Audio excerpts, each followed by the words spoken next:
Good evening and welcome back to H-Town Sports. I'm your host, Jacob Hazel. We're doing a nighttime episode today. Got busy with work, gotta do what I gotta do. But wanted to get this uploaded before the Rockets game so I could have a Rockets preview for y'all. Thing we're gonna start with though, that Texans W yesterday, man. That was really exciting. General Mills got out there, got the job done. I'm gonna give y'all a recap on, give y'all my notes and takeaways on, and then we'll go ahead and get in that Rockets preview before the big game today. NBA Cup game.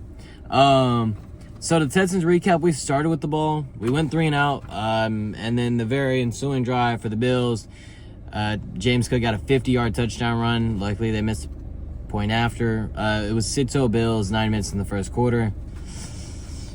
It was a little like, all right, come on. But the following drive, we got 3 points back thanks to a couple good runs by Woody. He had like a 17-yard carry, a 14-yard carry, something like that. A couple good rips, so 4:36 left in the first quarter. It was a 6-3 game. So, I mean, looking good so far. 6-3, I'm happy, especially considering we got to keep in mind we're playing with our backup quarterback.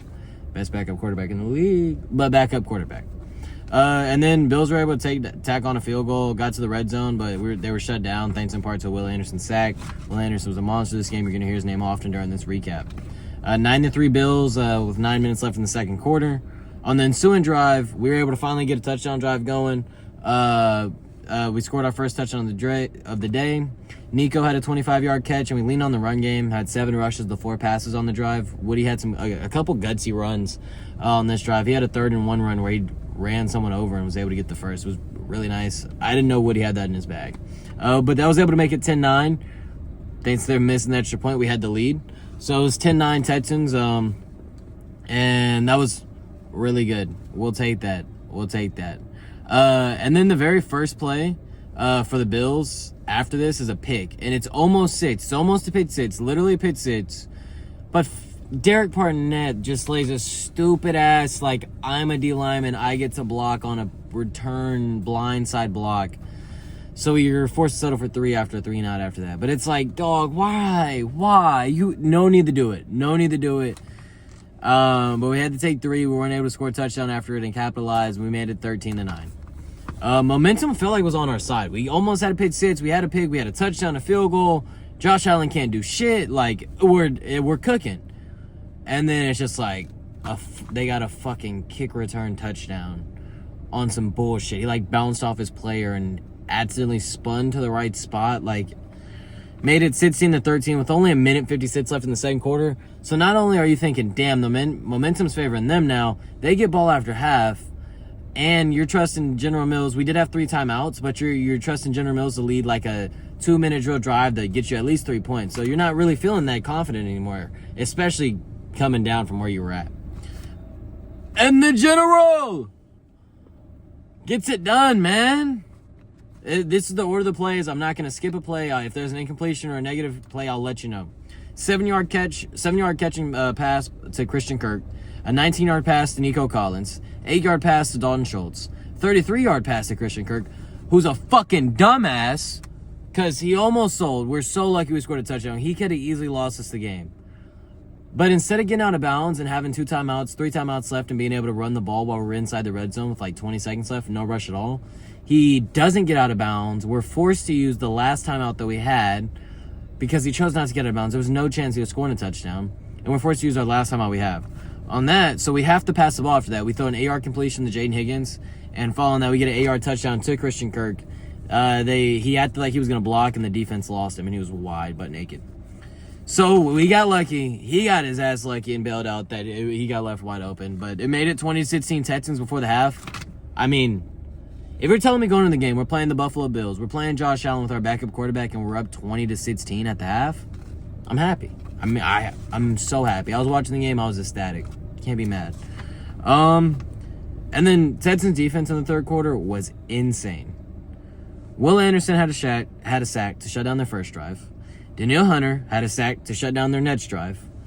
And then Kalen Bullock forced a fumble to shut down the third drive, the third and last drive they had in the third quarter. It led to 3 points for us because we started on their own 25. Again, the offense didn't do shit. But we didn't turn it over. We stayed where we were at. Fairbo was able to knock in a field goal, make it 23-16 at the end of the third quarter. We're up by a touchdown. Again, up by a touchdown starting the fourth quarter. I am so happy. This is exactly where I want to be if I'm a Texans fan. I mean, I can't be mad at all. I'm ecstatic. And then the first drive of the fourth, the Bills tried to get the run game going. They ended up running the ball with like James Cook 5 or 6. It was 6 times in a row. They were on our 20-yard line. They tried to run it again on a 4th and 1, and Sheldon Rankins was able to slip through and make a huge tackle for loss. Like, kept the momentum on our favor. If they score a touchdown there, the game looks entirely different. So, huge play by Sheldon Rankins. Lassiter was also in the backfield, forcing him inside. So, get on Lassiter, get off that block, and get on that edge. Then we get 2 sets on the next drive, but the Bills were able to get a big 40-yard catch from Shakir, and they were able to tack on 3 points to make it 23-19 with 6 minutes left. So you're thinking, like, offense, can you do something, dog? Offense hadn't done anything in the second half. They had gifted points. They got gifted 6 points in the second half due to a forced fumble, and that's it. Like, we just got gifted points. That's it. We had a gifted 3 points. Offense didn't do anything, and yet again, they didn't do anything. So we give them the ball back with 2:48, 3 timeouts, 90 yards to go, but it's Josh Allen, so much time. Like, now we just need to stop. I wish we chewed more clock, but we went 3 and out. It was a terrible drive. And we get back-to-back sacks from Danielle Hunter that had their backs against the wall. They're 4th and 27. 4th and 27, game on the line. All we got to do is not give up 27 yards, and we win the game. And we give up a 4th and 27. To like the 20-yard line. I was watching and I was just in shock. Like, there's no way. They ran a pretty cool hook and ladder play. They basically threw the ball. Their guy caught it, and the other guy was running across her, like beneath him, and the guy who caught it just flea flickered it to him and pitched it back to him, and Shakir was able to run all the way for like 40 yards after it. I mean, it was a really, really nice play call. I'm not mad at it. I mean, they got. It ended up coming down the 4th and 1 on our 17. And the Bills pulled the Texans. They had a false start to make it 4th and 6, which is like, oh, you can't do that there. And then Kalen Bullock made another play. I didn't mention earlier, he was the one that got the interception. He forced a fumble, and then to end the game, he got another interception. 2 interceptions with forced fumble in the game. Insane game. Texans win 23-19. What a roller coaster. What a ride. Great game. Great win. So that's going to do it for the recap. The Texans played absolutely awesome. I'm going to go ahead and start getting into the team notes. The Texans had 36 yards in the second half and won. The defense is insane. I genuinely think it's the best Texans defense of all time. It's an all-time defense. It's crazy. Today they had 3 turnovers, 8 sacks, 12 QB hits, 5 passes deflected, and 11 tackles for loss in one fucking game. Yeah, I don't know. This defense is allowing the fewest yards since 2010, even less than the mighty Legion of Boom. Again, whenever I'm telling y'all this defense is an all-time defense, it is an all-time defense. This win pushed us to 6-5, keeping us firmly in the wild card race. I mean, I'm excited. We're going to make the playoffs. I believe we're getting CJ back next week. Things are on the up. We just got to get through this tough part of the schedule. I'm going to go through a couple of the players going on now. Defensively, I'm going to highlight them first because they were the stars. They were the reason why we won this game. Defensively, Will Anderson, 2.5 sacks, 3 QB hits, a pass deflection.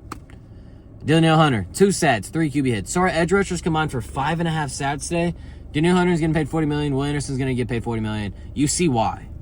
Holy. And then Kamari Lassiter, 5 tackles, 2 TFLs, 1 pass deflection. I really wanted to highlight him because of his aggression as a tackler. He is going to make a play. If they throw a screen, he's exploding out at the ball. He's laying dudes out. And he's going to hit his helmet a little bit after he does it. Stingley got targeted twice today. Gave up 0 yards. You didn't hear about him on the broadcast. If you don't hear about a corner on the broadcast, they're having a good day. It was his 4th game this season allowing 10 or fewer yards. PS2 last season had 5 games like that, and he won D-play. I'm just saying the stats. Jalen Reed, shout out to him, and plays to Jalen Petrie today. Stepped up huge, had 8 tackles, so that's all you can ask for. Go out there, tackle, man. That's what we had like Petrie for, and that's what he was able to do for us. And then lastly, Kalen Bullock, 2 picks, a forced fumble. He was targeted twice today, both times interceptions. I mean, he's a stud. His completion percentage allowed this year, according to PFF, is 38.5, lowest in the league. I mean, the guy's been an absolute stud this year. He was a stud last year. He's a stud this year. Kalen Bullock is so good. Offensively, there's not going to be as much. It's not going to be as exciting, but Mills Mafia, the General, Long Neck, No matter what you want to call him, he's a winner. 3-0, 5 touchdowns, 1 interception over this 3-game stretch. Best backup in the league. Shout out General Mills for getting the job done. Stay ready, man. Way to go. Woody Martz, I loved Woody Martz's physical runs today. Like, the fact he had 2 big conversions. He had that third that I talked about earlier. He also had a 4th down conversion where he should have been stopped behind the line, was somehow able to get a yard. I mean, also his pass protection is incredible. He's so good. I see why he's taking the role as our RB1. I mean, he's just really good. Christian Kirk, I mean, I still want Noah to play. I really don't care. Christian Kirk today did not do anything special. He literally just got schemed open. I really want us to play the 2nd-round pick, because on that play where Christian Kirk got stopped, Noah might have actually had a chance to score because he's fast, because he's explosive. I really want to see Noah play. I really do. I don't think Christian Kirk provides us any upside, considering I don't think we're even going to re-sign him after the year. But I got to eat my words. Christian Kirk played good today. If a dude catches a 40-yard pass and catches a touchdown, I wouldn't know out there, but hey, he performed. So shout out to Christian Kirk. I hated on you. I still hate on you. But you performed today, man. Good job. Lastly, Jaden Higgins continues to produce 4 catches, 40 yards, and a touchdown today. And actually, lastly, to wrap it up, the offensive line was incredible. 0 sacks allowed. I hope they keep it up whenever CJ comes back. God, we do not need another concussion for CJ. Trent was playing right tackle today. Titus was playing at right guard, and it looked really good. I don't know. Maybe that's our new recipe for our line. Maybe that's something that we can look into. But overall, great dub for the Texans. The defense is elite. Mills got it done. Daddy Long Neck is different. And it's just super exciting game. It was super fun to watch. I hope y'all were able to tune in. That's going to do it for the Texans portion of the episode. Now I'm going to go ahead and give you a Rockets preview before the game today. Let y'all know about the players to watch out for and just what my score prediction is going to be. So for the Rockets preview, it's a big game early into the year. I mean, we're playing the Nuggets, who are a 2nd seed at 11-3. Meanwhile, we're right behind them at 10-3. They're sporting both a top 10 offense and a top 10 defense. They're similar to us. They take a limited number of threes. However, they're similar to us in the fact that they make them. They take quality shots. They have Jokic. They have Jamal Murray, who lights the midi. They have Aaron Gordon, who attacks the rim. They have a lot of guys who attack the rim just like us. To highlight some of the players, obviously Jokic, you know who he is.